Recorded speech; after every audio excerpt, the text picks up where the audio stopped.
What is good, Tesla family? It's Ray J back with another video, and in this one I'm going to be talking about the 1 million Tesla stock and help you guys better understand the price action of Tesla and something very important involving technical analysis. I'm also going to talk about the overall stock market and what's going on with Jerome Powell, as he did end up having a very important hearing in front of Congress, and he did announce some very important things you have to be paying attention to for the market.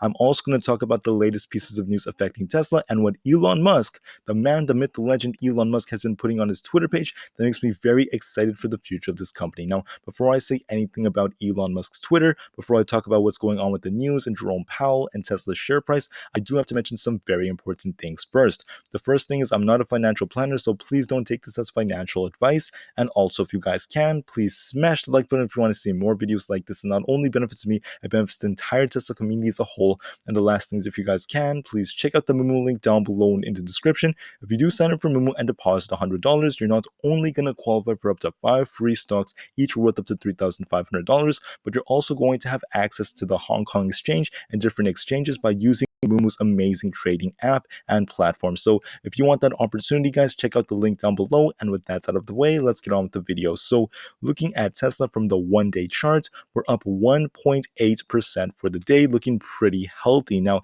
I do want to talk about something that's very important, and that is the fact that Tesla is not looking extremely bullish just yet. There is something important to discuss, and that is Tesla's kind of trading with the Nasdaq as of right now. Now, I'm not saying that it's always going to do this forever, but right now that is how it seems to be, because the Nasdaq was red yesterday, and I don't know if it was yesterday, maybe 2 days ago, and then Tesla was like that, and now today the Nasdaq was green, and so was Tesla. So I'm not saying it's always like that, it's just the way it's trading right now, and that's because of some important factors. So before I go into more detail, guys, check this out right here. Right now, the fear and greed index is a little bit more on the extremely fearful side because the current situation in Ukraine is still very capricious. Now, as a result of that, Jerome Powell, he is the Fed chairman. He is in control of trying to improve the entire systems of the US, our monetary policies and systems. He's trying to protect employment and make some very important policy changes that could definitely affect the stock market. So he went in front of Congress today and he announced some very important things. The first thing is he did not say that he has any confirmed set rate hike because he has to raise rates to address inflation, but it does appear that he is a little bit less hawkish than many would have anticipated. That's a good sign for us. So a lot of people anticipated that he would raise rates by 50 basis points, but it seems more probable that he's going to raise them by 25 basis points because the Ukrainian situation is very capricious, it's very unpredictable, and he does not want to shake the US economy too hard. If that were the case, that would be pretty good for the stock market because right now we want certainty. Once he announces it, it's going to be very good, and I see that coming very soon. He also made a very important comment. He implicitly stated that, look, the new policy changes are going to resemble those of the early 21st century and not those that had to end up taking place after the 2008 crash. So that means that he's implying that there's going to be a rate hike most likely in March, and then after that we're going to see another one maybe 6 to 8 weeks later, then another and another and another. That's basically what he's implying, right? So what does that mean for the stock market going forward? For Tesla going forward, I see the market is currently very capricious. We could bounce back and forth between support and resistance. I think that Tesla is actually a very strong company. It's starting to like rise up since it's been on that big downward trend.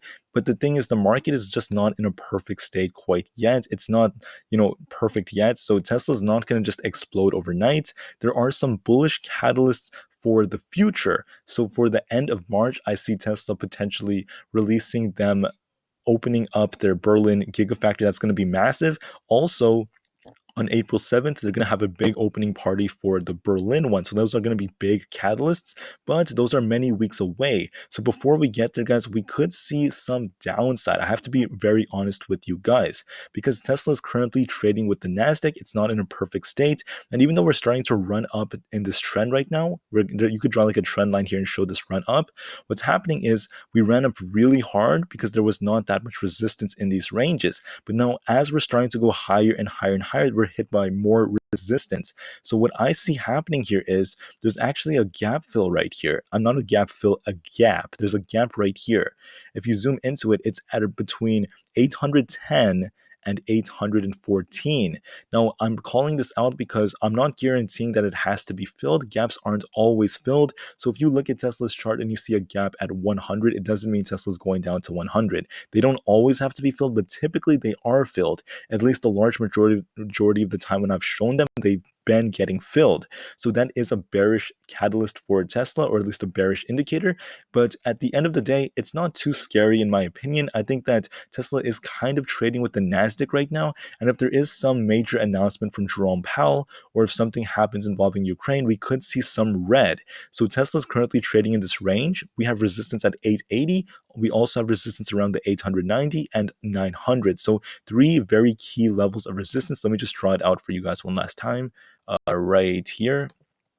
Let me just change the color real quick. So there you go. We have resistances at these three ranges. It's going to be pretty tricky for us to get to 900. Something like a factory opening is really going to push us there. And I do see us going to the 900s, perhaps towards the very end of March, maybe even by, I would say, April. And I could be totally wrong. It is possible for us to push really hard up and still really run, but it still is dependent on these factors. Now, I do see this gap fill, guys, and this is a bearish indicator. We may have to fill this gap relatively soon. It may take a couple of weeks for us to drop, so I just want to put that in your minds as of right now. But based off technical analysis, we saw this flip right here from the exponential moving averages, the 13 and 48 EMA. So that's a bullish indicator, at least somewhat bullish, because it's not looking too strong, and it's looking pretty good right now. So let's look at some other indicators real quick before I get into any details. So even though I am talking about a gap fill, it does not need to be filled tomorrow.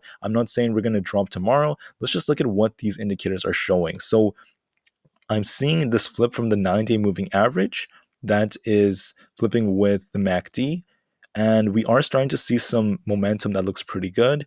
The DMI is still spread out, so we do look like we could continue to ascend. RSI is looking pretty healthy. So from the way I see it is, I don't know if we're going to be green tomorrow because of the fact that we are hit by all this resistance. We do look like we're kind of trading back and forth in this channel, and that seems to be more effective on how the NASDAQ performs. So if the Nasdaq runs tomorrow, Tesla's going to run too. We could easily go to 880. If the Nasdaq drops, Tesla's probably going to drop too. Now, what's the most probable outcome? I do think that we're getting rejected a lot at 890 to 880. So it does seem a little bit difficult for us to actually close above there. Now, I could be wrong. We could end up running above that, but it really depends on the Nasdaq. So it's very hard to call. But because we're trading kind of like this, it does seem a little bit more probable that we could drop a little bit tomorrow. And that's because of the fact that we are seeing this flip from the EMA. It doesn't guarantee that, but we could drop just a little bit and maybe close a little bit in the red. So another important thing to note that kind of like supports the thesis that Tesla may drop in the future is the fact that the $850 level of support is not holding. We did end up dropping to 840. So what I think is going to happen tomorrow is, although we could go either way, I think it's more probable we're going to drop a little bit and close around the $870 range, 870 flat. Now, I know it's a little bit tough for you guys to hear me say that, but I am still very bullish for the future of this company. I have not lost any faith, and my predictions aren't always going to be perfect. The market could be very hard to predict sometimes, but that's what I kind of see on this chart. I see us maybe dropping a little bit tomorrow, kind of trading sideways, running up towards the end, then just dropping and closing around the 870s. So it's just a small red day that I see tomorrow. I'm not necessarily scared or worried. I just want to inform you guys about this. But going into the future, once we know what the rate hikes are, once we get more confirmations, I think the market's going to look a lot better and Tesla's going to run very, very well. Now, looking at other things, we have Elon Musk right over here. Now, the news is basically saying that Elon Musk is taking aim at President Joe Biden after he failed to mention Tesla during the State of the Union. There is truth behind that. Elon Musk actually stated in an email, according to CNBC, that nobody's watching the State of the Union. And that's just a funny thing that he says. And I definitely agree with his point right there. I'm not trying to say that, it had to be specifically during the State of the Union, but in general, I think Tesla's not getting enough recognition. They deserve a lot more recognition from Capitol Hill. I'm just putting it out there, and Elon Musk has every right to be frustrated right now because obviously politics get in the way of logic a lot of the time, and it's just very frustrating. I'm not really a fan of, games of politics like that. Elon Musk has every right to react that way. Now, I also want to talk about this right here. We have some big news. Basically, Ford named its new electric car business what Elon Musk wanted to call the Tesla Model 3. Once again, guys, that's very, very interesting. So if I go down right over here, it basically states that Ford is actually doing something a little bit different. They're going to be restructuring their business and they are going to split it in a way so that one of them is focused on the internal combustion engines and the other one is more focused on EVs. And they're going to be calling this new business that they're talking about the Model E. Once again, that's very, very funny in my opinion. So the reason why this is amazing and the reason why I find this as actually good news is one, Tesla's purpose was not just to be the number one EV company in the world, but it was also to accelerate the development of EVs. And another thing is, if Tesla is such a great company, this really shows how amazing it is because Ford is now naming, one of their branches, one of their brands out there after a Tesla. That's how big the brand is. And that just shows, guys, it really gives them a lot more credibility. It shows how big of a monster Tesla is. And in my opinion, guys, I do respect Ford in a way because they are still trying to improve the EV technology, so that's a good thing. But like I said, they could have come up with their own original name. If they didn't, I guess it's okay. It's really up to them, but it just shows how important and big Teslas are. Now, to end the video, I'm going to talk about these Elon Musk tweets. Basically, this person right over here, known as Whole Mars Catalog, stated that Lucid delivered the first 500-mile EV. Tesla will be the first to mass produce one. Now, obviously, that's a little bit misleading because Elon Musk stated this: "We could have made a 600-mile Model S 12 months ago, but that would have made the product worse, in my opinion, as 99.9% of the time, you'd be carrying unneeded battery mass, which makes acceleration, handling, and efficiency worse.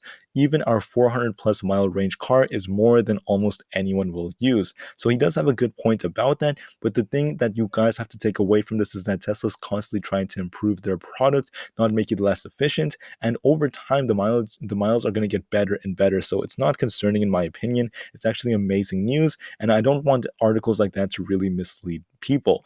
Elon Musk also stated this right here. Basically, this person right here, known as Jason Danheiser, they stated that the full self-driving beta 10.1 or 10.10.2, basically it's really amazing. They're talking about the fact that they don't even have to touch their wheel a lot of the time or at all, and it just drives really well. So they're very impressed. And Elon Musk stated this, and this is something very important. He stated that self-driving cars and useful humanoid robots require a sophisticated understanding of reality. I am increasingly concerned that they are on the path to solving AGI. Should AGI be solved? Once again, guys, I don't know, but humanity is moving rapidly in this direction, whether I like it or not. So this is something very philosophical that we could talk about more in another video. But if you think about it, guys, robots are becoming more and more prominent in our lives, and Tesla is ahead of the AI technology, the AI sector that's going to be massive for the future. It's not just cars, it's AI technology. It's almost like they're developing artificial intelligence while simultaneously bettering their company. It's so much in one. They don't get as much credit for that, but it's something I just wanted to talk about. Now, to end the video, Elon Musk also stated this, and this is something I wanted to clarify with you guys. Basically, someone out there stated that Elon Musk does not have a Twitter account. Anyone who claims to be the real Elon Musk is a fraud. I think they meant this as a joke, and Elon Musk laughed at it and stated that that was me tweeting from SpaceX when someone else had snatched my name. That's really funny. And yeah, like I said, it was actually him. It was just a joke. And he also stated that he was one of the earliest Twitter users, but he dropped his account because people were tweeting such trivialities at first, but then someone convinced him to get back in. So just to clarify, guys, Elon Musk really does have a Twitter page. It's all legit. So there's lots of trolls out there. It's pretty funny, but I'm just putting it out there. But anyways, to end the video, guys, I'm very excited for the future of this company. I see Tesla going to thousands of dollars a share in the future, but for the short term, there are still going to be some pullbacks. There are going to be some red days too. So you have to be prepared for both of them. If you're a long-term holder, prepare for it. But if you're just trying to day trade it, then you could really adjust your strategy based off what I am seeing. So tomorrow, I mean, I would be surprised if we do end up breaking past 880, but I think it's more probable that we're gonna drop just a little bit and maybe close around, I would say, this $870 range. That's what I have for this one. I thank you all for listening. I'm still very excited for the future, and I'll see you guys on the next one. Tesla to the moon, and peace out.